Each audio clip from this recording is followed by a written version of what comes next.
Happy evening friends. So இன்றைக்கி பௌர்ணமி ரொம்ப விசேஷமான நாள்.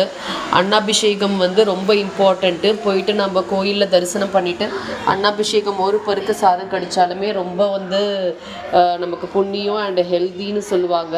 ஸோ குழந்த பாக்கியம் வேணுன்றவங்க, நல்ல விசேஷம் நடக்கணும் அப்படின்றவங்க வேண்டுதல் வச்சுட்டு அந்த சாமியோட பூஜையை பார்த்துட்டு அன்னாபிஷேகம் எடுத்துகிட்டு சாப்பிட்றது ரொம்ப நல்லது. ஸோ இன்றைக்கி என்னால் பூஜைக்கு போக முடியலனாலும் என்னோடய பையனை விட்டுட்டு அன்னாபிஷேகத்துக்காக நான் அனுப்பியிருக்கேன். ஸோ அவன் எப்படி எடுத்துகிட்டு வந்துடுவான்ற ஒரு நம்பிக்கையில். ஸோ நான் சாமிக்கு நெய்வேத்தியம் பண்ணிவிட்டு பருப்புக்குள்ளே பார்த்திங்கன்னா நம்மளால் முடிஞ்ச அளவுக்கு ஒரு சின்ன காயின் என்கிட்ட இருக்குது. So gold or silver coin நம்ம அதில் வச்சுட்டு மூடி இப்படி வச்சுட்டு ஒரு ராத்திரி ஃபுல்லாகவே இருக்கணும்.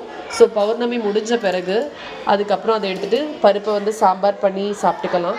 அண்ட் அந்த காயின் எடுத்து நம்ம வீட்டில் வச்சுக்கலாம். ஸோ ரொம்ப செழிப்பாகவும் நம்ம இருப்போம்னு சொல்லிட்டு சொல்கிறாங்க. ஸோ நீங்களும் கண்டிப்பாக இந்த பூஜையை மறக்காமல் பண்ணுங்கள்.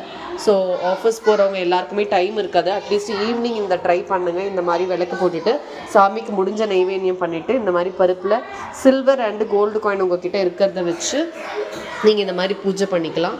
ஸோ நீங்கள் ட்ரை பண்ணுங்கள். நானும் எல்லாருக்காகவும் ப்ரே பண்ணிக்கிறேன். தேங்க்யூ.